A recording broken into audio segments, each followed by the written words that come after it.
اللهم صل على سيدنا ومولانا محمد معدن الجود والکرم وعلى آلہ وصحبہ وبارک وسلم۔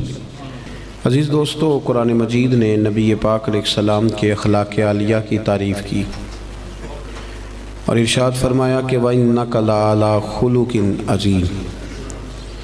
اے محبوب علیہ السلام، ہم نے آپ کو خلق عظیم کا مالک بنایا۔ نبی پاک صلی اللہ علیہ وسلم نے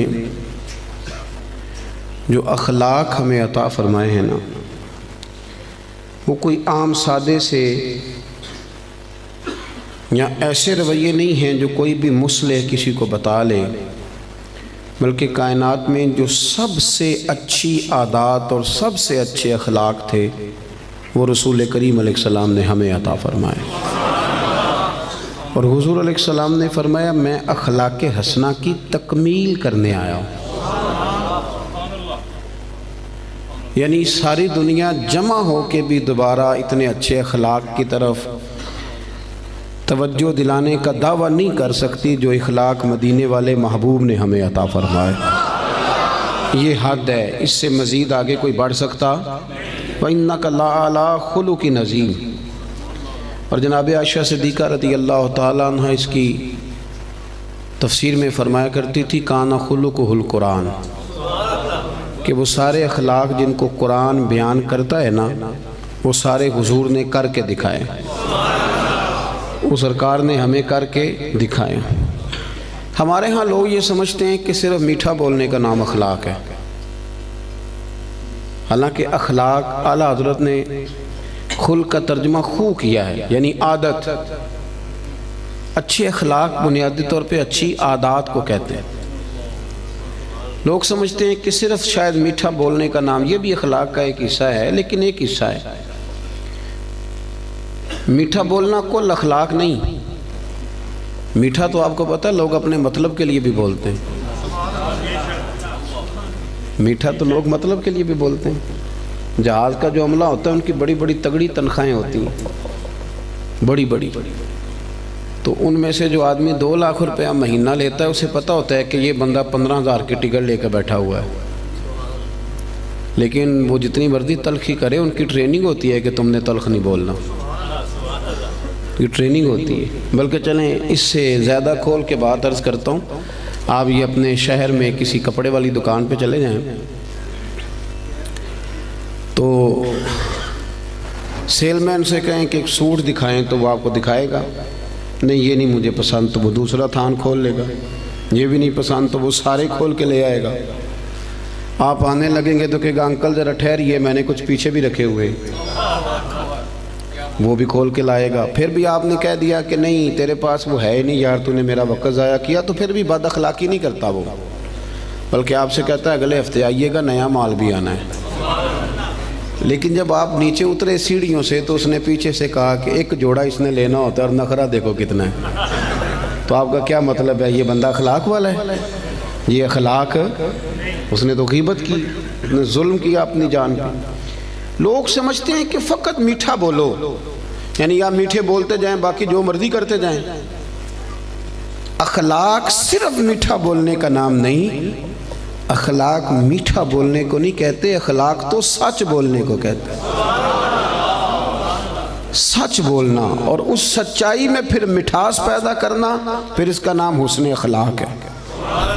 سچ بولنے کا نام اخلاق ہے، خودداری کا نام اخلاق ہے، عزت نفس کا نام اخلاق ہے۔ عزیز دوستو، دیانتداری کا نام اخلاق ہے۔ نبی کریم صلی اللہ علیہ وسلم نے نا ہمیں بلند اخلاق سکھائے، بلند اخلاق۔ آج جن چیزوں کی بہت زیادہ ضرورت ہے ان میں سے ایک چیز ہے خودداری، عزت نفس۔ یہ دولت بے بہا ہے۔ حضرت حکیم بن حزام رضی اللہ تعالیٰ عنہ فرماتے ہیں کہ ہم کچھ لوگ نبی پاک صلی اللہ علیہ وسلم کی بارگاہ میں حاضر ہوئے تھے، حضرت عبد الرحمن ابن عوف بھی ان میں شامل تھے۔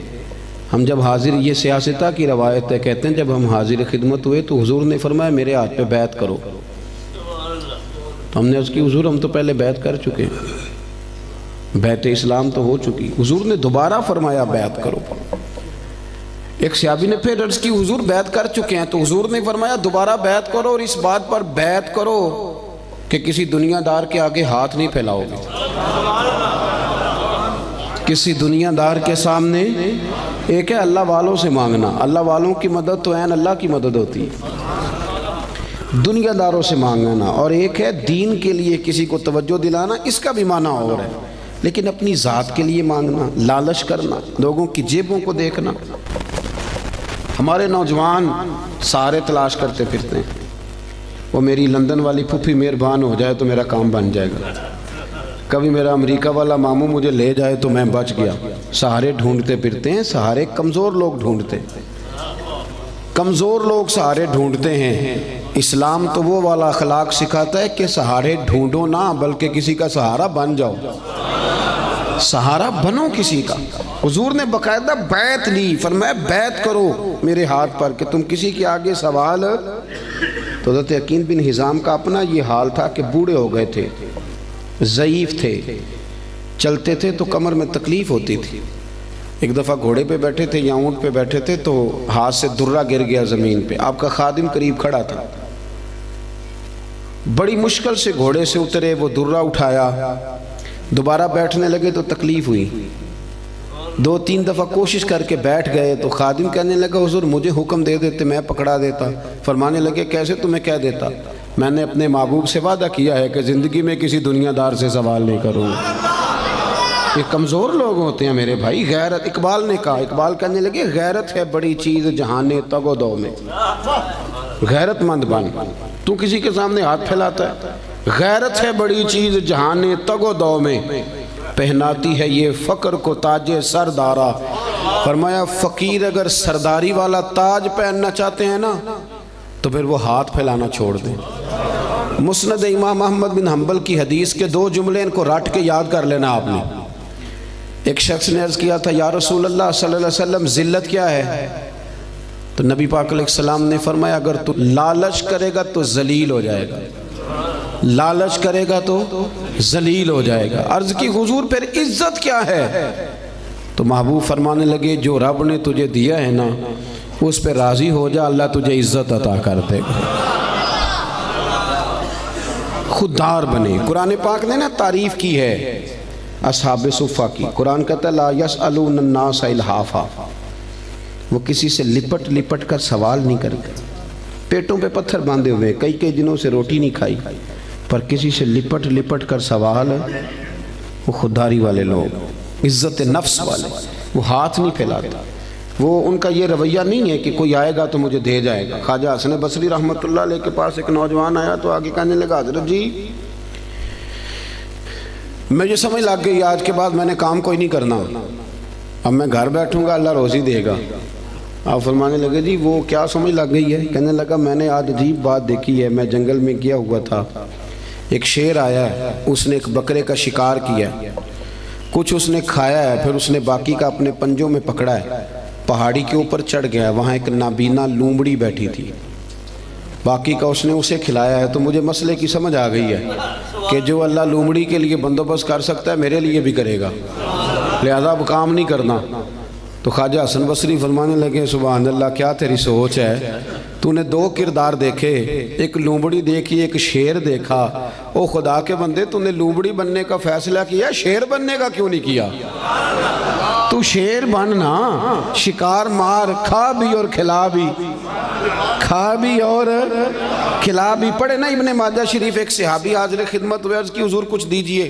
یہ نوجوان میری بات پہ خاص توجہ کریں، اب وہ اقبال کہا کرتے تھے لہو مجھ کو رلاتی ہے جوانوں کی تن آسانی، کہتے ہیں آرام پسند ہے، کہتے کرنا کچھ نہ پڑے، کچھ شارٹ کٹ رستہ ملے۔ بلکہ ہمارے بچے تو اب خواب دیکھتے ہیں کہ سویرے میں اٹھوں تو میرے نا بستر کے نیچے ایک توڑا پیسوں کا پڑا ہوا ہو، یا میری موٹر سائیکل سے بس ٹکرائے کچھ ہے، میں اٹھاؤں تو نیچے ہیرے ہیرے ہوں۔ یہ خواب ہے، تو خواب خواب ہی ہوتے ہیں، ان کو تعبیر کرنے کے لیے محنت کرنی پڑتی، محنت کریں، جد و جہد کریں، خواب نہیں دیکھیں۔ ہمارے ہاں مزاج ہی نہیں، توجہ ہی نہیں۔ ابن ماجہ کی حدیث، ایک شخص نے آ کے عرض کیا تھا یا رسول اللہ کچھ دیجئے، اور کہاں سے اس نے مانگا؟ اس بارگاہ سے کہ جہاں سے